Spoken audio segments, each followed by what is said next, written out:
Nøye, vir vittikon, og frigjør fra gode færvaron og Herranon Jesus Kristi. Læt jokkon bia.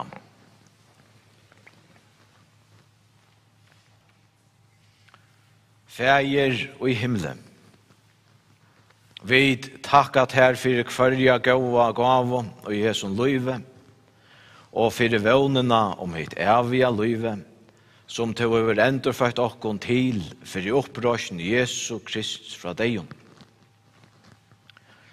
Vi bia til, løyd og i nøye til meinhard, som til vi vil kalla til kvildar, og verkjat høymon som etterskita, okka og trøsta tei i sorg og saknetorra. Ver okkon öllom fyrir Jesu Krist skulden nøyur og miskunnsamur, bæje og i løyve og deia. Varvad okkon og i trunni at he, så at vi døgna fer vi öllom frelst og tøynon, med a lova og prysa her om altor og æver atlar.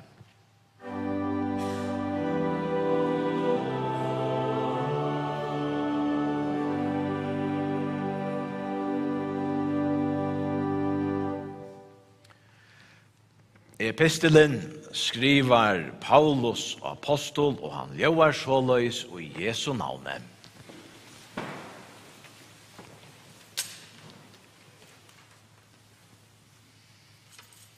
Og med tala i vi tungkon manna og enkla, men hei ikkje kærløyka, ta være ljømande molmor etla klinkande bjötla. Og med hei profeta gav og kjendi öll løyndarmal, og at i atlan kunnløyka, og med hei atla trygg så at det kunde flyta fjødl, men hei ikkje kærløyka, ta være ånkje. Og med bort i atla rokner munar, og med let lika mot, så at det var brentur, men hei ikkje kærløyka, ta gagna i til mer ånkje. Kærløyken lengt med ujur, han gåviljavur, kærløyken øvundar ikkje, kærløyken ikkje stor åravur, blæser seg ikkje opp. Han ikkje av sømelige nætbor, søker ikkje sitt egna. Han elskast ikkje, ikkje ilmyntur, han gledest ikkje over årattvoisene, men gledest saman vid sannleikanon. Han tåler alt, tror ödlon, vånar alt, ber alt. Kærløyken feller onka tøy bostur. Men først her så det profetagavor, så skulle det her få enda. Edla tunkur så skulle det her takna. Edla konløyke så skal han få enda. Tøy at vi skina i parston, og vi profeterer i parston. Men ta i et fullkomna kjemur, ta skal det her få enda som og i parston. Læt jokkon gjort okkara kristne trygg vid avnokta djevelen og allar gjerningar hans og allan etbor hans. Vid tryggva av god fægrin alvalda, skapara himens og gjerrar. Og av Jesus Krist, Guds øynborna son var han Herra, som giten av høylavon anta, båren og i høym av Marri og Møy, pointslavor under Pontius og Pilatus, krossfestor, deior og gjerravor, nyurfæren til helgar, tria dagen, stein opp fra deion, færen til himmels, sitande vi høgre hånd Guds fægersins alvalda, hian han kommer at døma livande og dei. Og av høylean anda, en av høyla i allmenna kyrkjo, samfella tar av høylavo, fyrirgjøvingssyndana, opprørsen likamsins og liv om altor og æver.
Ljøse rann av kærløyks runne, løyve spratt av kærløyks råd.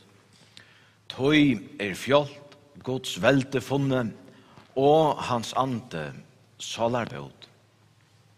Eins og Jesus okkon seie, ande hans og minne leie, liva vid og trøstast vi, løfsens vøvn og kærløyks fri.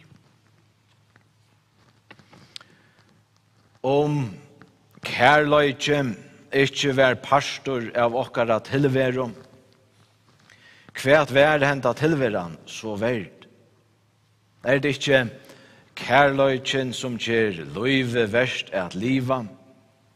Det ikkje vekna kærløyka at løyve iver høvur Guds kærløyke til menneska, kærløyken i middelen for eldor og bøden, og i middelen tjona felavar, og i middelen syskjen. Ikke så størst som at være elska våre av gode og at elska han. Ikke så størst som at være elska vår av en medmenneska og at elska han.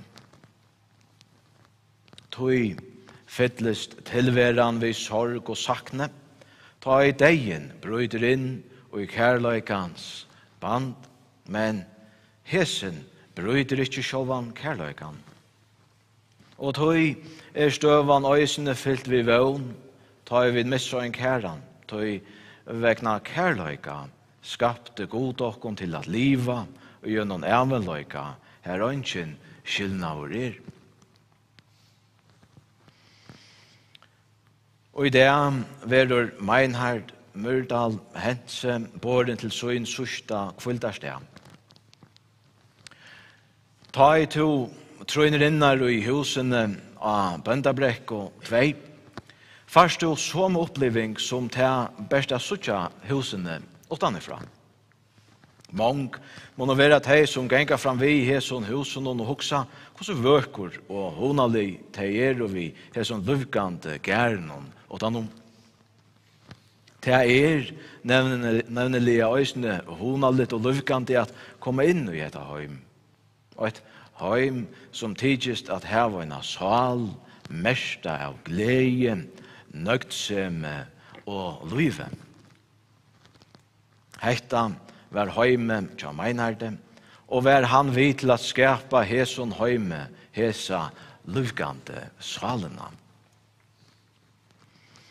Meinhard var fødder heime av Sande og heie trutjar eldre systrar, Bergtaura, Nanna og Sunva.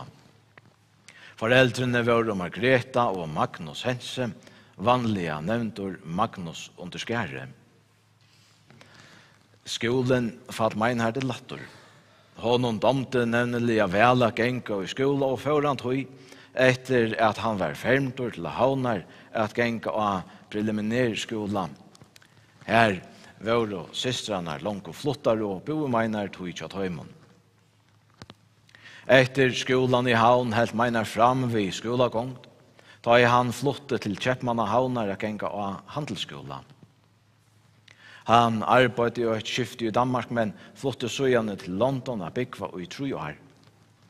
3 år, Meinhard var sera glæver fire, og som han atter og atter nevnte for familien at jeg åtte affæra til London at ferast. Meinhard hei latt vi at læra mål. Omframt først, dangst og engst, lærte han seg øysene tryggst, såleis at han og i søgn og arbeid kunne samskifta vi visskifta folk ur Tysklandet. Hetta vær tar han etter at vera flottur heimater til Førje at bygva, arbeidde av Saltsølene som bokhaldare. Saltsølen gjørdes hans av luftstarv, her han arbeidde i 40 år. Etter lønnar altor starveist Meinhard framhaldande nekrar tøymar og vikna til han var 44 år gammal. Og i Danmark hitte Meinhard Henny og gjørdes hei vel. Hon kom opp til Førja som 18 år gammel og var verande her. Etter stort skifte at jeg var bo i Imsastene, flottet jeg inn i husene av Bøndabrekko og i 1972. Familjen øktes da, var det nå omframt bøtnene Per, Anna, Bitte, Magnus og Elin, 16 ommo og abbabøten, og 6 lengommo og lengabbabøten. Hona Lia og løvkant i huset hever av henda hatt vært fyllt vid løyve, som så hever mest hetta heime. Ta jeg en damer så et arbeid så vel som mein har gjort det, det skjøtt at arbeidet kan fylla nekv og gjerande stenen. Ja, gjør det da øysene til hånden, så løs at han nær om sommerdier størst seg vær til arbeids atlan dagen, alt kvølte, og om nottena vi til på kunne være etter hånden om nottena. Men korstene, dodde meinar det gjeva seg stunder til konen, bøden, abbabøden og lengabbabøden. Han sette tog av til at hjelpa bødene om vi tar av skolatingene. Han hjelpte til ved at halda hus, roteie og vaskeie. Han streik kyrster. Han gjør det mat og bekka i kaker jo. Meinard var en høstligur og en gauur og fyrmyndarligur mavur og papem. Han var også en ivrigur avskåare, ta et av snoe seg om håndbalt. Han var mengan vid til dyster imsastan i landen, og det hørtes vel hverjon lie han helt vid, til han kunne råpa harst. Det var då ganske mest bygda liene som måtte hjärsta og i honom. Etter håndene var det Bjørnalfjers som var fremst i honom som meinarte, ta et av snoe seg om utrått. Meinar det domte øysene vel av ferast, og var det vanlig at ikkon årlige at ferast som familie, og i Danmark her tid, vidja og verfamilie og familie. Så et nå årene ferast til øysene i Jutland, og ta niva, og jeg til øysene her, nekv gå minner. Nå leser jeg og en av halsan abbabøtnene hava skriva. Gåve, fitte, allar beste appe. Takk for alt du vil være for jokken. Appe, du som aldren tala i eit, du som alt og vi tog noen hjärsta gåva linte vær okkon til hjelpar. Alt og varst du klarer vi og en hjelpande hånd, vi og en øyra etla som fyr vi og en kjetje. Alt og hever du givet her, du har haft. Hei du en hundasegel, som du platt jeg sier i mappene, så gav du han. Alt og hever du sett okkon og hine fram om til. Alt og lova i to okkon til som vi vil og innstå. Alt og hever du stola og røst okkon for til vi det var gjørst. Alt og hever du veri og en sera gaur appe for okkon. Appe, du hever ångan du let i idla eit, og ångan du hever du kleia. Og i nek var hever du sitt i en køyreståli, og ikkje hever du kunnat her som vid ånder. De søgnast og åren hever du ikkje kunnat ferast vi om og okkon, men alt du ville du at vi skulle færa. Det som vi minnast til sier vær godt om det vær okkurst som kanskje ikkje vær akkurat som du yngste til han. Appe, aldrin sier du til hava illt, loika til det søgnasta, let og vellet og smultest til okkon. Alt og i takka i to fire, øysene til det søgnasta, orska i to, jeg sier takk. Du sier takk fire vi sjukrasystrene og sjukrahusene, ta i to la til det søgnasta. Appe, du erst og en firemynd fire okkon. Du har lært okkon nekv kanskje særlig til at være omhugsen og nærværende. Alt og hevet du huks om hine og særlig om tøyne nærmast. Lycka till det söjnaste vill du vita. Om vi hade det gott och om vi hade det gott så hej du det gott. Ja, men du har alltid haft ett hjärta av god som en av boendes heimnon säger fyra. Du är en hjärtaknusare. Man kan inte anna än vara gåvor, vet du. Så lais hever du væri vi öll rundan om det. Abbe, takk fyrir alt du hever væri fyrir okkon. Du hever strust fyrir om og okkon, og du skal vita at vi ansa etter om og fyrir dem. Takk fyrir alt okkara, allar beste Meinhard Abbe. Kvil og i frie, tøyne Abba-bøden.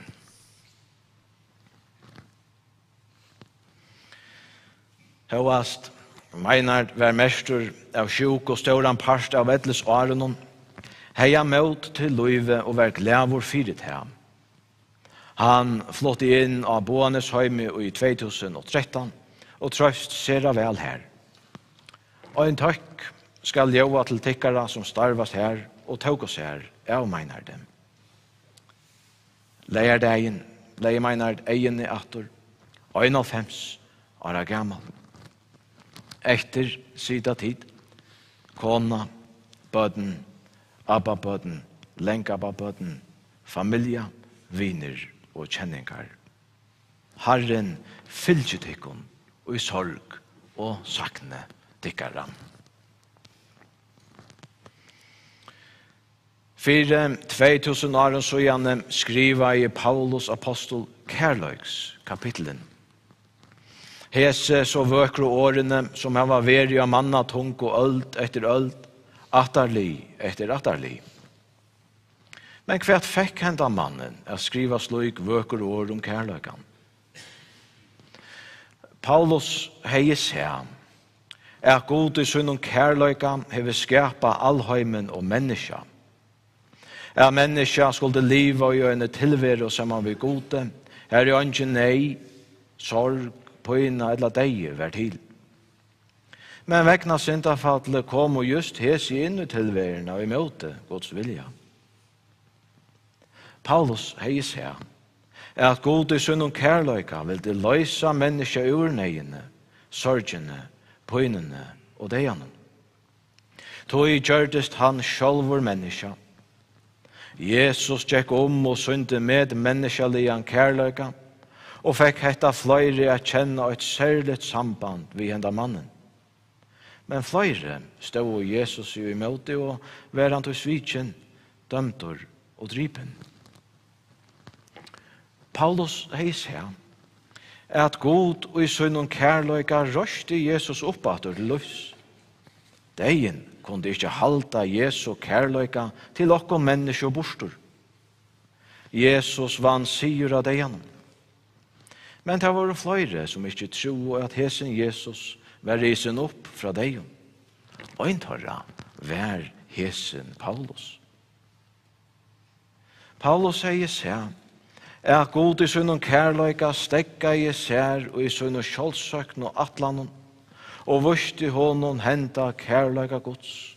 Så løys at òsni han kom til trygg av at god gjørdest menneska, døye og røys oppbattur fra tøymon teio. Etta var grunden til kærløykskapitlen til Paulus. Han lært Guds kærløyka kjenna. Men nu Guds kærløyke ikke best neka som Paulus kunne kjenna. Guds kærløyke okkara kjenna. God gjørdest menneska, døye og røys opp vegna svinn kærløyka til okkara. Deien bryter ikkje kærløykans band, men kærløyken breit deians vald. Da Jesus vegna svinn kærløyka til okkara røys opp. Da vi missa omkran kæran, det sjálvande vi sorg og sakne, men det ikkje utan kærløykans vevn. Vi å skapa til en himmel som god hever vunnet okkon. Og i trunne av Jesus bojar hesen himmel okkon, Og i hesson himle ongen skilnavur, men avgjur kærløyke. Kærløyken fytling lovar, og fullkomo løykans band. Alt han gjer som god i høvar, skapar liv og ljøs som land. Her som kærløyks ande rævur, finnur fri og hjarta mævur, verur røyt vi sin i hans, som god og fægir mans. Vi heson åron, løysa vid vi viring og tøkk, fri iver minne og Meinhard Myrdal Hense. Amen.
Lät jag okon bia.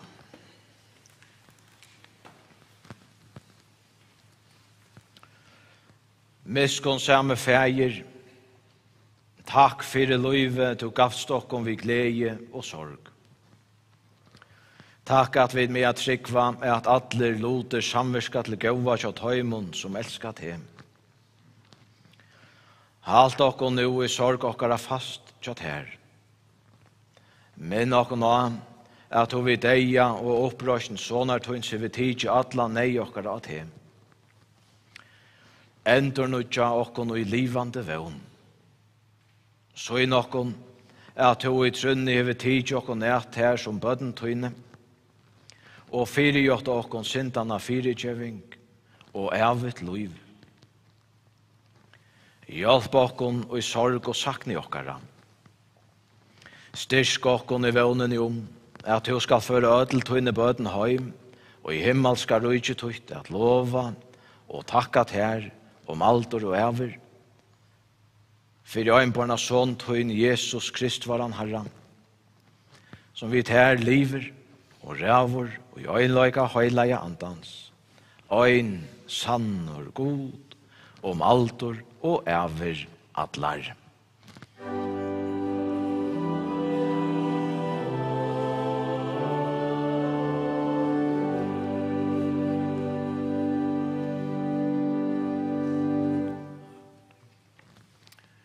Vegna tei avværande skal jeg takka tikkun som møtt til gjerarferina at sånne høyur og samkjenslo og sia fra at erve verur av Hotel Hafnia etter gjerarferina. Nå røysast vid ødel og berarne stedla seg vid kistena og så verur bori ut under 17 ørende. Gjer så vel.